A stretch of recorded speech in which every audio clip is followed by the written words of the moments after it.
आज आपण पाहणार आहोत उपवासासाठी फ्रेंच फ्राईज म्हणजेच फिंगर चिप्स, आणि तेही अगदी सोप्या पद्धतीने. चला तर मग रेसिपी सुरू करूया. त्याआधी तुम्ही जर माझ्या चॅनलवर नवीन असाल तर चॅनलला सबस्क्राईब करा, जेणेकरून माझ्या चॅनलच्या सर्व अपडेट्स हे तुमच्यापर्यंत लगेच पोहोचतील.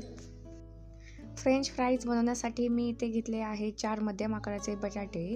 बटाट्याच्या वरच्या साली हे छिन्नीच्या साहाय्याने काढून घेऊया. घेतलेल्या सर्व बटाट्याच्या वरच्या साली मी अशा प्रकारे काढून घेतल्या आहेत. घेतलेल्या बटाट्याचे आता काप करायचे. त्यासाठी बटाटा उभा धरायचा आणि सुईच्या साहाय्याने उभे काप करायचे.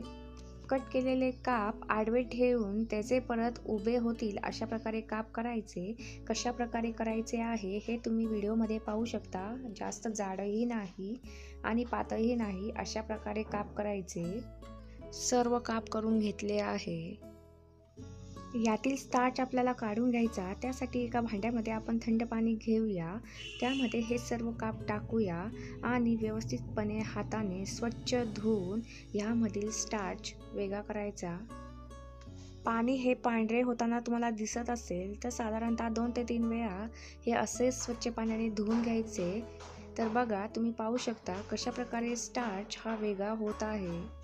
2 ते 3 पाण्याने स्वच्छ धुतल्यानंतर हे जे काप आहे ते आपण एका प्लेटमध्ये काढून घेऊया. आता आपल्याला ह्यातील एक्स्ट्रा स्टार्च असलेला काढून घेण्यासाठी हे उकळून घ्यायचं आहे. त्यासाठी मी गॅसवर पाणी गरम करण्यासाठी ठेवलं आहे. पाणी गरम झाल्यावर यामध्ये हे काप टाकूया. यामध्ये घालूया 1 चमचा मीठ आणि हलवून घेऊया. साधारणतः आपल्याला मध्यम आचेवर हे 5 मिनिट उकळून घ्यायचे आहे. फक्त 5 मिनिट आपण हे उकळून घेणार आहोत, जास्त शिजवायचे नाही. 5 मिनिट उकळल्यानंतर आपण हे जे आहे ते एका प्लेटमध्ये काढून घेऊया.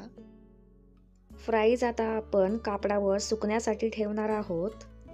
तुम्ही हे कापडावर पंख्याखाली सुकण्यासाठी ठेवू शकता. साधारणतः 30 मिनिटात हे व्यवस्थितपणे सुकतात. कापडाच्या साहाय्याने हे पुसून घेऊया, जेणेकरून हे लवकर कोरडे होतात.